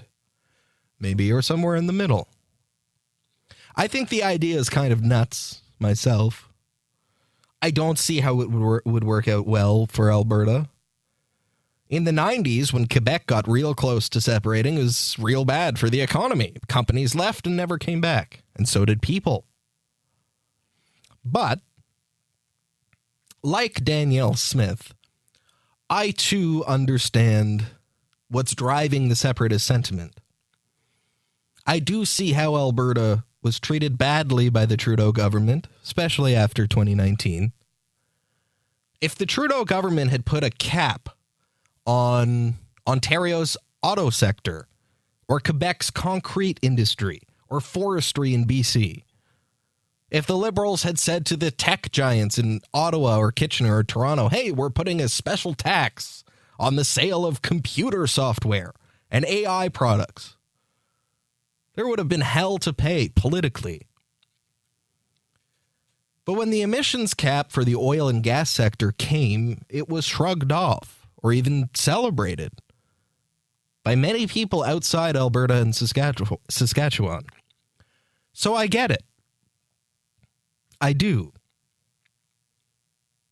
But I don't think that taking your ball and going home is the best way to handle it. Just up and leaving the country you are landlocked in the middle of does not seem like a reasonable course of action to me. I have faith that we can work this out for the good of Confederation and for the good of the country. Some thoughts on Alberta separation. Let's get back to the phones. Up next, we have Alan in Calgary. Yes, Alan, hello, you're on the air. How are you, sir? I'm good. What's on your mind today? Right on. I just want to start off saying I'm a very proud Canadian, born and raised in Thunder Bay, Ontario. When I was 20 years old, I moved to Quebec, lived in Montreal, lived through Bill 101 and all the other nonsense that happened, moved back to Ontario 12 years later, and then got transferred to Calgary 25 years ago. So a very proud Calgarian, proud Canadian. I lived through that separation, and as an Anglophone at that time, it was really not a lot of fun. I watched the Quebec economy tank. I watched businesses leave. It was hard to live through that. Today in Alberta, very proud Albertan, but still a very proud Canadian. And to what other callers are saying, I don't know anyone who wants to separate. There's frustration out here that isn't new. This frustration goes back to the days of the old Grain Commission when Pierre Trudeau flipped the finger on the train leaving Calgary. If you're too young to remember that, possibly. I have read about it. Okay, so this is not just one thing, and Alberta needs to be heard. Alberta has been handcuffed by our federal government, and a lot of in so many different ways. I'm a conservative. I'm not a UPC. Okay, so I'm a traditional conservative. I don't agree with a lot of what Danielle Smith has to say. But what Danielle Smith is asking for this time around is to be heard, to uncap us. And this is in the best interest of the country. This is why it's so frustrating for Albertans. Everyone in this country will prosper if they take the handcuffs off of Alberta and Saskatchewan. We end the Ring of Fire in Northern Ontario. If we cannot, these resources, it's not like the tap's getting turned off in the world tomorrow. These resources are going to be needed for generations and generations. We could be the wealthiest country in the world, and we're slowly becoming one of the poorest, living on credit cards. This is for the benefit of Canada, what Danielle Smith wants. I don't think she wants to separate. It's malarkey. But to speak of separation, look what it has done for Quebec. Look at the handouts that they get from Alberta today. Look at everything else that they get. Every time they whine, they get more. Alberta's trying to do this for Canada. Alberta is a very Canadian province, and a proud Canadian province. Everywhere I'm looking right now, I see Canadian flags flying high, more so than in most places in the country. So the rest of Canada has to realize and support Alberta to help them, is what I want to say, Dave. Very well said, Alan. Thank you. Thank you for your call today. And I broadly agree with what you're saying. It's an expression of frustrations that are legitimate, in my opinion. 100%. All right. Thank you, Alan. I appreciate the call today. Thank Have you. to run. That's Alan in Calgary. All right. A short break here. Please hang on the line. We'll get right back to the phones in just a couple minutes. I'm David Smith. In for Rob Snow today. This is Now You Know on News Radio.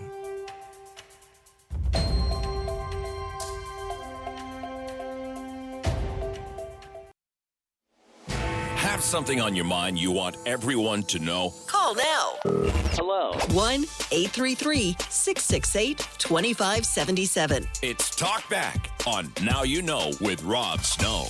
David Smith in for Rob Snow today. Friday free for all, but separation anxiety, you could say, has taken over the show today. Not surprising. It'll be a fixture of the news cycle for months to come, I'm sure. So I've said my piece on Alberta separation and on Danielle Smith. Let's turn it over to the callers once again. This is always funny when this happens. We have two people on the line, both named Kim, who have both called from Calgary. So this is the first Kim in Calgary. And thank you for your patience, Kim. You've been on the line for a while there. You're on the air. Hello. Hey, thank you. I was just calling to say Smith continually complains that Ottawa doesn't support Alberta and the oil industry. Mm-hmm. Yet the federal Liberal government bought and completed a pipeline in addition to gifting Albertans with $1 billion intended for orphan well cleanup within the province. Mm-hmm. But the UCP only forwarded $200 million of the $1 billion to the experts in well cleanup in the province, and that's the Orphan Well Association. Well, the UCP couldn't even be bothered to spend the remaining $800 million effectively, and was actually forced to return some of those funds back to source because of that. I do remember reading about that. I can't remember the exact figures at the time. It's fair enough. I mean, the buying the pipeline thing, there's a pretty strong case to be made that wouldn't have been necessary had they not put in some of the environmental regulation policies that they did put in. So yes, they solved a problem. It was a problem that they had created. But they completed the pipeline within their own regulations, so it could be done. They did. It cost $34 billion, which is like 3 times the original cost estimate. But, I do agree, though, sometimes the rhetoric about how much Alberta gives not to receive, the rhetoric, and it is political rhetoric, does get supercharged sometimes.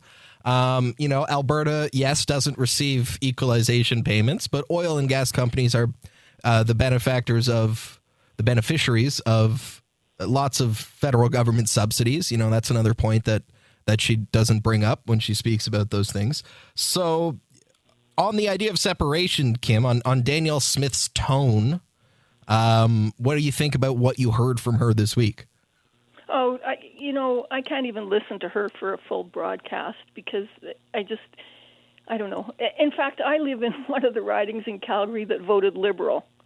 The one that voted, or no, there's two now. That's right. I think one flipped. One in Calgary and one in Edmonton. Okay. So are you satisfied then with the outcome of the federal election? Oh, of course. It's funny because this is off topic, but if the Conservatives had awoken to the fact that Pierre Poilievre had more than an image problem with glasses in his wardrobe and got a new leader, they may have had a better chance of winning the election. But yeah, fair enough. Anyway. A lot of smart people share that opinion. Okay, Kim, thank you for your call. I appreciate that. Thank you. And now we will go to the next Kim from Calgary. Hello, Kim. You're on the air. What do you think? Hi, David. Thanks for taking my call. I just want to say that I don't think Danielle Smith has any other choice. Look, we've been beating our head against the federal government for the last 10 years since the Liberal government has been in place. You said it, David. If the East had, now they're getting issues with tariffs. Look how crazy everybody's going. We've had a tariff. It's a tariff on our heads from the federal government for the last 10 years against oil and gas. We've had the wrath for 10 years. Danielle Smith doesn't, and people who want to separate, they don't have any other choice. What other choice do we have? We've tried everything with the federal government, and nothing's happening. People are suffering here. If this suffering was happening in the East, things would be different. If the oil and gas resource was in the East, and do you think the Liberal government would have done the emissions cap? No. It's not fair, man, and that's the reason why I support her. Somebody's got to speak up. Okay. Thank you for taking my call. Okay. Just before you go, how realistic is it? I mean, you live there, you talk to people there. How realistic is it that this is going to make it onto a ballot and there will be a vote about separation? How realistic? What chance would you give that? 50-50? Honestly, I wish people would wake up in Alberta and see what's happening to them. We're paying money to the other provinces, these leaders who are commenting and saying, oh, they're separating, they're not true Canadians. Hey, you know what? You be in our shoes first. Stop taking the equalization payments, and then you can talk. It's not fair. And if there's no other choice than to separate, then I'm right behind separation. I'm sorry. Okay, Kim, thank you for sharing your opinion. I appreciate it. That's Kim in Calgary. All right, we'll stop here for our final break. And when we come back, we'll take one or two more calls. And that'll be it for the week on Talkback. This is News Radio.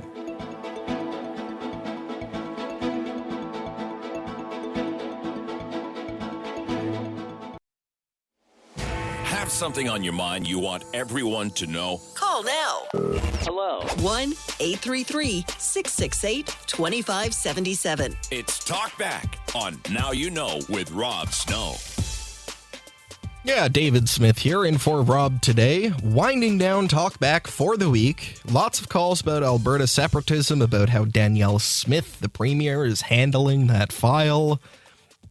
One more point about this Angus Reid poll that I've been discussing through the program today. 36% of Albertans polled either definitely want to leave or are leaning that way. The number rises to 65% amongst people who voted for the UCP in the last Alberta election. So amongst UCP supporters, there's 65% support and 33% strong support for Alberta separatism. So that may provide some insight, some context into the politics behind how Danielle Smith is treating this issue. 1-833-668-2577. Caller on the line, Fritz from Calgary. Hello, Fritz. Yeah, you're on the air. Good afternoon. I just want to say that I think Canada should take note of what Danielle Smith is doing, and so are Albertans. She is actually the most democratic leader that we've got by allowing some dissension to actually voice their opinion. You know, if you take that away, you start to head into the totalitarian systems. Yeah. So what's wrong with her giving her? She said she's not in favor. She did. But she's allowing the dissenters to have a voice. Well, some people are criticizing her for making it. Well, what she did with the legislation they introduced last week was they lowered the threshold for holding a referendum, made it easier to have a referendum about this, and some people see that as encouraging it. Well, maybe it is, but at the same time, it's also perhaps putting a nail in the coffin of this issue. You know, if it rises to a referendum and it gets voted down, well, then Albertans will lose that anxiety, because I think the anxiety is largely created by politicians and by the news media. I haven't talked to anybody that's particularly anxious about this. They also say, well, it's a stupid idea. But, I still agree with what Danielle Smith has done, because here's we always say this democratic statement. You know, we have to allow dissenters to voice, and we have to, fight for that freedom. So my opinion is, let it exist. So, so that's interesting. That's interesting. Just to clarify what you mean, Fritz, is if there is a referendum on separation and it's unsuccessful, which if it were held today, it would be unsuccessful, that would go a long ways towards putting the issue to bed, provide some closure for people, even if they are in support of separation, because at least then they would have had their chance. Yeah, exactly. And that's democracy at the best. So, I come from a country that was originally, involved in totalitarianism, and I really support this idea, even though I wouldn't vote in favor of it. So I'm an immigrant from way back when. I came here in 1959, so I'm an Albertan all the way. I disagree, but I really agree with this democratic approach that Danielle Smith is taking. Okay. All right, Fritz. That's my opinion. Yeah. Thank you very much for the call today. Great thoughts. All right. Thank you for taking it. Very good. Thank you. And that'll be the last call we take for the week. We are just about out of time here. I'm just going to replay one clip from Danielle Smith's address to Albertans earlier this week, just to remind you, in her own words, how she sees the issue of separation. Now let's talk about the elephant in the room, that being separation. We are well aware that there is a large and growing number of Albertans that have lost hope in Alberta having a free and prosperous future as a part of Canada. Many of these Albertans are organizing petitions to trigger a citizen-initiated referendum, as I mentioned earlier. The vast majority of these individuals are not fringe voices to be marginalized or vilified. They are loyal Albertans. They are quite literally our friends and neighbors who've just had enough of having their livelihoods and prosperity attacked by a hostile federal government. They're frustrated, and they have every reason to be. I want to talk directly to those Albertans. I know how frustrated so many of you have become with our country and the feeling of having politicians living thousands of miles away, passing laws and rules that have cost you your loved ones, jobs, careers, dreams, and opportunities for a brighter future. As most Albertans know, I have repeatedly stated I do not support Alberta separating from Canada. I personally still have hope that there is a path forward for a strong and sovereign Alberta within a united Canada. Thank you for all of your calls all week. Rob Snow is back on Monday. This is News Radio.